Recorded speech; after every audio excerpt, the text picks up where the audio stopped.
Welcome back to Shantae and the Seven Sirens. We'll be finishing this dungeon now that we have our turtle companion transformation thing. The tortoise being the speedster. Yes. I too love irony. I love this power up so much. The stomp is it's as satisfying as that kind of move should be. But the charge move is amazing, and you don't normally get this move so early in this kind of game. You normally get it a little bit later. You got it fairly early in Fusion. Yeah, but I also don't really like the speed booster in Metroid all that much, which I know is blasphemy. But I just... Oh, I thought we were just talking about Shantae specifically. I thought Shantae, the elephant, was like the second dance you get. Oh, yeah, but the elephant That's doesn't that's not the speed booster though. No, but it functions as, like, it breaks shit. Yeah, but I'm talking more about just the speed up aspect of Right. it, which is more of the speed booster kind of thing. And I've never, talking about Metroid specifically, I've never really liked it. I mean, I know that you can do ridiculous speed run garbage with it, but I'm terrible at that. And it's more like the only time the speed booster to me was truly amazing was in Super. You know, because in Fusion and Zero mission, they changed it where you had to run a set distance before it even activates. And the Shine Spark was really fun to use.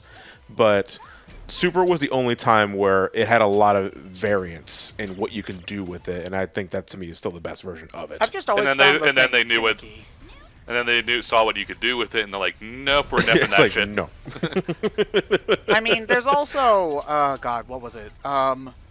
I for one, like in Super Metroid, I know that I'm being like the hipster here and just like Super Metroid, me. I just they say, what's so super about Super Metroid? I've never really cared for the way that Super Metroid controls. Neither have I, to be honest. Well, you guys have said that before. And part of it is the run, like the way that the running works in that game. You guys said you don't like the run, you don't like the jump. Yeah. You guys, it's too floaty. We could tell who failed at New Bridge and who didn't. That's just why that game. I'm not that petty. I didn't fail at New Bridge. I knew it was coming, so I knew to run. So. Yeah, but the thing is that it's just like that game doesn't need a run button. You know, it just makes you have to finger crisscross all over the. It does. It was designed that way because they want you to be able to slow down and aim. Yeah, but that doesn't make it good. That just means there's a reason for it. I don't like to talk more specifically about the speed booster instead of just whining incoherently. One of the big reasons about it is that when you try to do the ridiculous Shine Spark stuff, I always just have the problem where I try to do the thing where you stop by crouching, but then I would just lose the speed booster for some reason instead of you're holding a direction. You were probably well. Let me guess. You were trying to do the charge, but you would aim yourself diagonally, and then that would cancel the charge. Yeah, pretty much. Yeah, that was a problem the game had. Yeah, you were holding a direction and not just straight down. That has always been particularly finicky. Yeah, I think I know what you're talking about. I also so it's just not something I've ever gotten into, but I really like the way that the speed up works in this game because it's easy. Well, yeah, I like that. The fact you hold the button again. They call it the spin dash in the description of the item, and that's exactly how it works. You just hold the button down, and then you just go blazing. Hold button. Again, go fast. I just don't. Cause you have a lot of momentum with this thing, and I just don't like that aspect of it. That's the only thing I don't like about it. Well, that to me is part of what makes it fun because in games where you can go fast, to me, part of what makes going fast exhilarating is the lack of control. Because you can't control yourself, that makes going fast... You live dangerously. It makes going fast more fun to me. I mean, that's, part of the give and take when it comes to Sonic games. Even the 2D ones, where the faster you go, the less time you have to react to something, and the more likely you are to run into some bullshit. I think I'm just particularly bitter because I think there are, a handful of times where I'm zipping through multiple screens and I mean to stop, but I just teeter on the edge of a new loading zone, and now I gotta wait for 8 seconds. Okay, yeah, I do that. I do that too. Don't get. So it's like, oh fuck me. It's like I meant to stop here. Yeah. But you can do some pretty ridiculous stuff. There is a specific. God, I can't remember the name of it, but there's a specific. Cave. I don't know why that word was so hard to. I think I know which one you're talking about, and I feel that's another missed opportunity this game doesn't capitalize on. What? Is it the one where you speed into the turtle, then you have to go into a Newt Nash? Okay, whatever the fuck that is, John. A Newt Dash. Yeah, and you can get the thing. You can get the thing early if you do. Yes. You do that. Yeah, combining power-ups. I feel this game doesn't do enough of that. I think they could do, and you can get it early. I don't know if it was intended for you to get it that way, but you certainly can do it. And it was, I'm putting a patent down on Newt Nash, so don't even try it. That sounds like a skating trick. all right, and it looks like John's coming in with the Duke. Even Nash. at the age of 49, he can pull off a perfect Newt Nash. And then Tony Hawk just yeets that skateboard out of existence. Takes him like one frame to do it. Probably orbiting a moon of Jupiter now. It went so far. They're making remakes of Tony Hawk Pro Skater. I am so excited for those because I played this game so much as a kid. Like I don't know why, because apparently nobody knows who Tony Hawk is anymore. But it's Tony like, Hawk in the existential crisis sweater, yeah. That is, like, I don't really give a crap about, like, actual skating as an actual athletic pursuit. But I have so many memories of playing Tony Hawk on PlayStation. So I was terrible at it, so I'm probably never gonna play them. But I just find it funny that it's back now. Oh, Well, yeah. after Pro Skater 5, they kind of just realized, crap, we suck at making them. Let's just redo the first two. What made the other ones worse? though? One franchise fatigue. They were coming out like every year, and then 5 came out was a massive rush job because they were losing the license. Yeah, it was a mess. So it was okay. like a quarter finished. It was buggy as hell. Okay. It didn't control well. So. There's also some other things though, where like I know that Skate, which was like the not Tony Hawk. The Skate was the realistic version of Tony Hawk. Yeah, but like I forget what one they're on, but like the next Skate game is something that people have been wanting for forever, and it Well, that's because it's EA. oh yeah, I guess that's true, and they just never made it for some reason, and people are Nope. really annoyed about that. Part of that was because Skate's again the realistic quote unquote skateboarding game where it's not you're not flying 30 feet in the air doing 20 tricks and then playing as Spider-Man. Yeah. So the hardcore group wanted it because it suited their taste, but it didn't. It did okay, but not like super well. I mean, And knowing EA, that means they don't give a shit about it. I mean, there's room for more than one skateboarding game. Like There you is, can it's have just a more down to earth one and a more ridiculous. yeah, one. unfortunately, Electronic Arts is just a bunch of businessmen, And it's like, yeah, there's a place for that in the decision-making process. At the same time, kind of results in some soulless decision-making. Are you saying that EA would make a decision based purely off of corporate greed and not whether or not the product that they would end up making would be good or not? Yeah, pretty much. This is the Okay, first makes sense. Siren boss that has felt like it belongs to a game called the Seven Sirens. Yeah, most of the sirens are not siren-y looking. Well, in terms of the traditional definition of them, yes. I mean, the whole tube worm thing is a bit odd, but at least the design feels like it fits the theme. Sort of.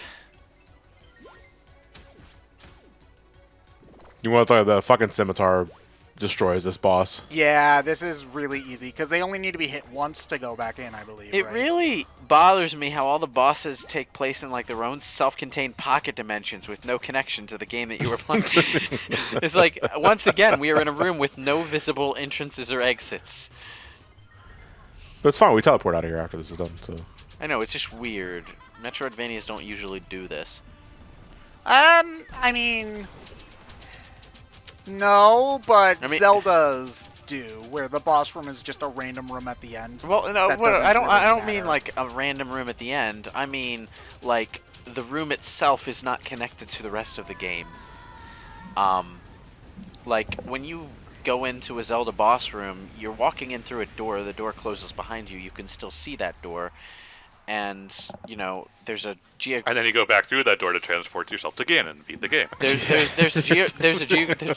geographic continuity, but here we just sort of fade into an FMV. It introduces the boss, and then when the camera fades back in, we're in a completely different room than we were in when the FMV started, and there's no way to tell where you came into that room from, or where you would leave that room from if you didn't have magical end of level teleportation powers. Yeah. So I mean, they do the way that they kind of, I guess, right around it is that like you walk in from the third dimension, if that makes sense. I suppose. You walk in via the power of cutscene. It's just Yeah, pretty much. it's just a really odd note for the genre is all. This is a plot thread that they don't go anywhere with. What? With her suspecting Shantae. With her suspecting Shantae might be behind it. It was like, you're the only half genie that wasn't kidnapped. All of us like, no. I was like, that's awfully suspicious. And she goes like, you don't think I did it, did you? Well, she's Nah, not really. I mean, she's just inherently a suspicious, not suspicious in that she herself is suspicious, but she is suspicious of other people. Our language. She's a is terrible. suspecting person. Okay. It is a sure. good point though. Shantae wasn't kidnapped, and there has to be a reason for that. There actually is. I mean, a reason.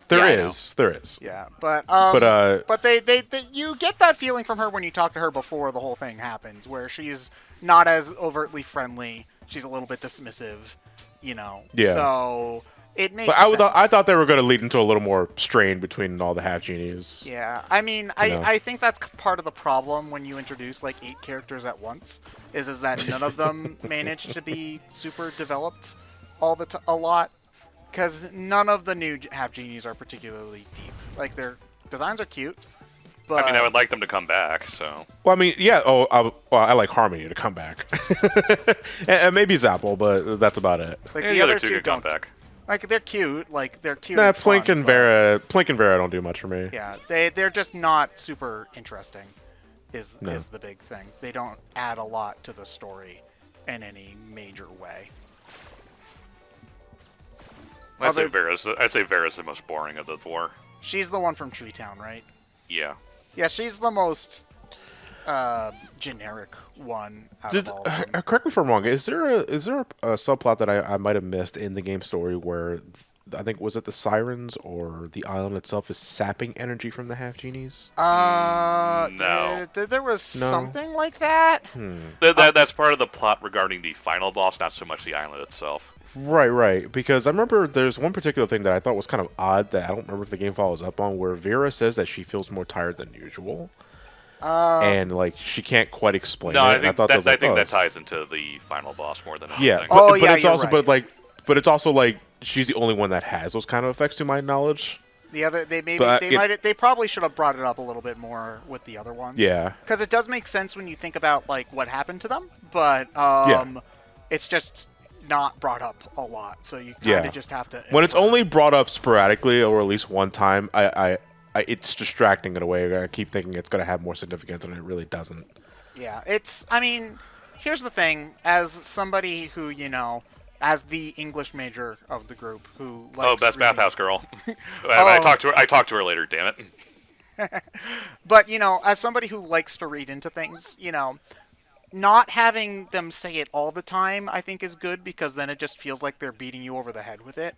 I think there's a fine line with foreshadowing where you have to bring it up enough that you can see it coming, but not so much that it's like, oh man, I wonder what this could be. Isn't this mysterious and suspicious? What could it be? I don't know.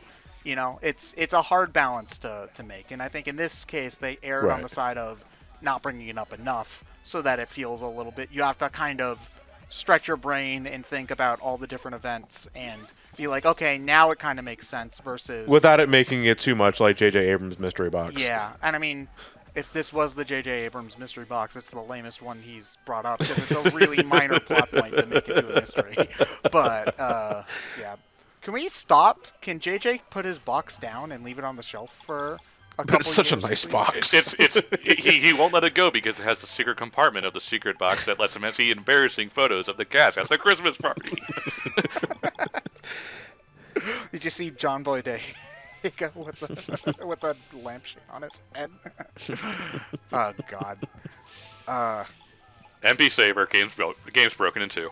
No, not yet. You also have to get the magic regen, which you can get now. I think. if No, you I trade. do have it. Okay, yeah, game's broken. Oh, okay, never mind. Game's ruined. Game's over. And this is not even in magic mode, because the magic mode gives you. I think how the way it works is that magic mode gives you the MP bracelet by default, which can be stacked with the other MP bracelet in this game, on top of the magic regen card.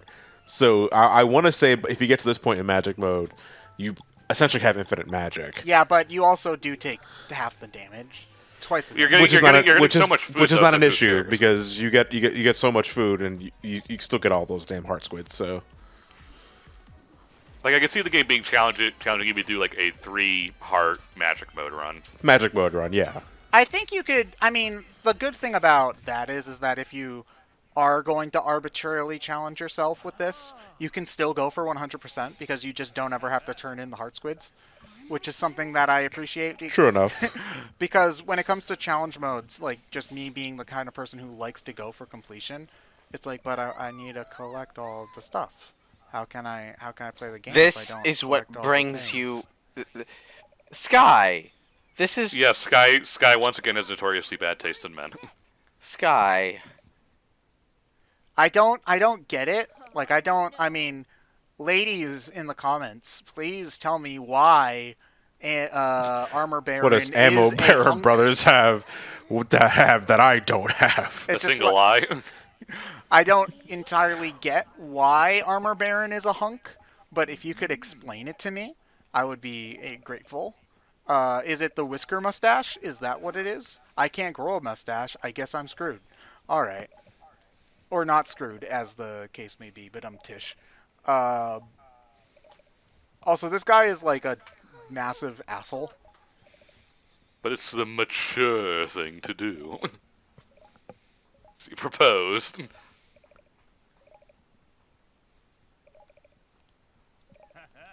Just a giant bubble. I was kind of hoping that's what it would be. But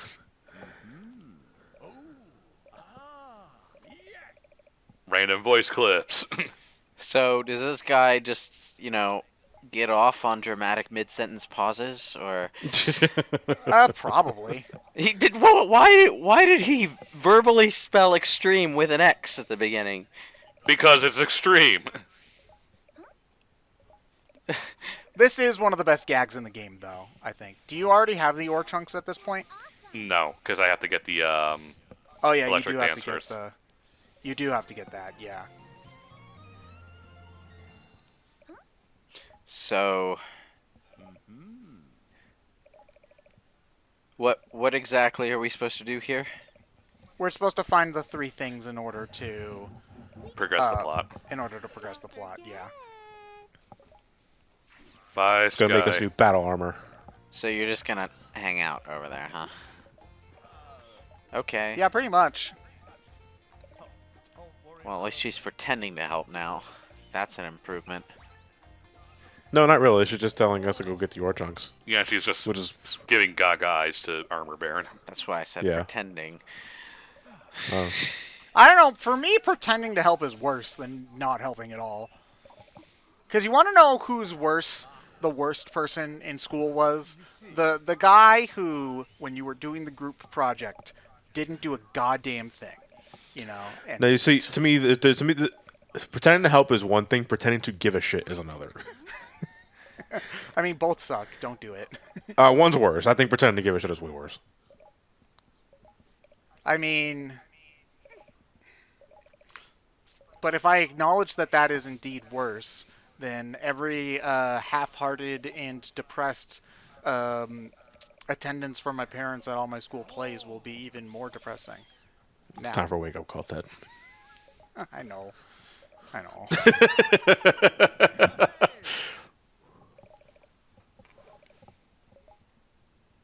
Bye, Mayor.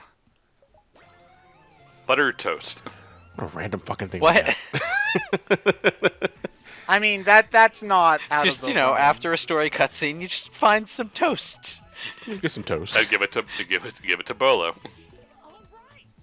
Like, I think the implication is that, like, it was stuck on his shoe or whatever, too. Yeah. So... Well, if you talk to an NPC nearby, I think it's a zombie kid who says, for some reason the mayor stepped on some gross toast. Wow, we got the third Banjo game. Nice.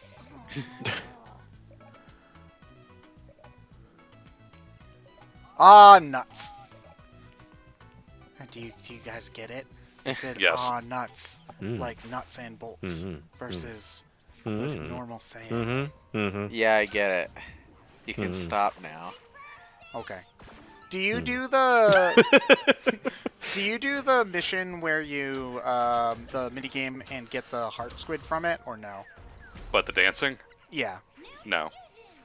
No. Okay. I can't blame you. It took me forever to get it on my playthrough. See, we're talking about when you get the Quake dance and all that. I was thinking of using the Quake spell in the tubes to like break it open. I kept thinking, like, I'm gonna encounter that girl at one point. It's like I'm gonna bring her to me. Yeah, that was another thing that like she shows up randomly in the background a couple of times, and I kind of forgot about her until she ends up actually being. I like it though because see, to me that's intriguing. I like that's environmental storytelling. Yeah. And I encourage more of that for Metroidvania specifically if you're not going to have like dedicated cutscenes and all that because I love environmental storytelling. Do you remember seeing the in one of the Left 4 Deads? I forget which one, where they do the thing there's that a only lot two. of games do, where they have the writing on the wall, and then one of the lines is "Maybe we're the real monsters," and then there's just a bunch of replies after that. Like from people asshole just or like, shut "No, up." shut up. The zombies are actually the monsters. I miss the internet.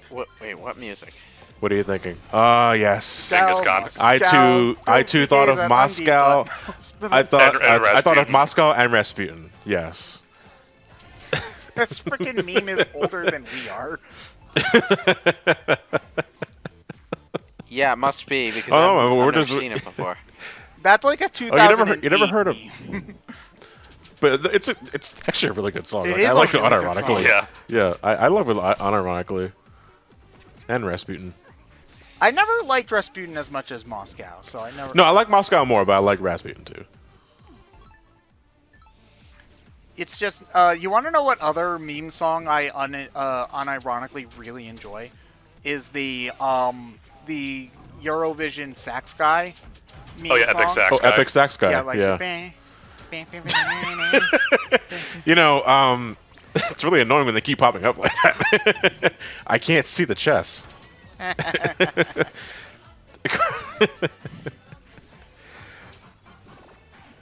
I didn't know they had more than one live performance.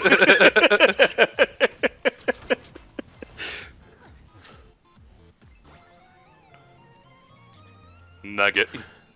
So, are the nuggets just items you can sell, or are those actual the ore you're looking for? No, those are the those- things you traded for trading cards. Oh. What? Like They're there's- how you get the boss monster cards. yeah, so there's 6 of them total, I believe. Yes. This fucking music beat kept throwing me off because this is the theme you hear when you load up the game at the title screen, and they played at specific beats that made me think of Chozo statue. I'm gonna get to an item group soon because why would they change the music suddenly? That's probably then- what they were going for, I guess. Yeah.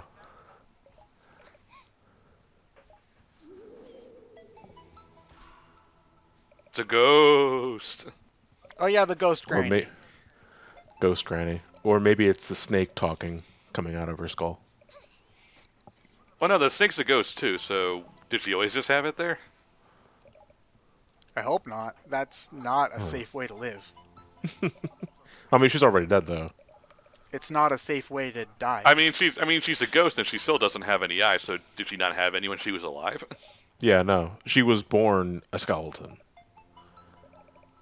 that needs glasses despite having no eyes. I mean, seeing is hard on your dead body. Maybe I don't know. Also, her skull has ears. Oh my god, her skull does have ears. That's so weird. I mean, how else is she gonna hear, right? You realize it's not the outer earlobe that does the hearing, right? It's the stuff inside. I don't get it. You need ears to Delicious hear. caramel center. You'll still be able to hear just fine if you lose your ear. It's the eardrum inside your head that does the hearing. Well, not quite. The contours of the ear are what also help you hear from various directions. That too, yes, but Yeah, it's like an antenna, you'll basically. still hear, and that's the point. I mean, yeah, so it probably would be comparatively fairly easy to make a fake ear and then, like, hear pretty much normally. Well, as long That's as you have the drum in the canal and stuff, you could, like, potentially, like, 3D print, like, an What ear was or it? something. Was it that girl that talks about the bathwater? Yeah. It's like they say. Oh, Okay. the genie girl bathwater. Oh my god. The genie girl, yeah. Oh my god. I forgot about that line. Because that one's pretty. That line was pretty good too. Like, you know, it's only good for the party part. It's not good for your soul because your body touches the water. But there's also a line here that I think it's in reference to Selling your bathwater. selling bathwater. Is like it's shameful but lucrative.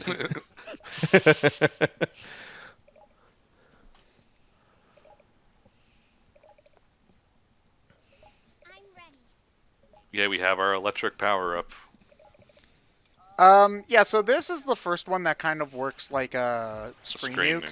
But Quake just immediately is way better at it, so you kind of stop using it except for the context-specific stuff once you get there. The only downside between the two, it's a very minute thing, but Quake takes longer to activate. It also uses more magic. Spark.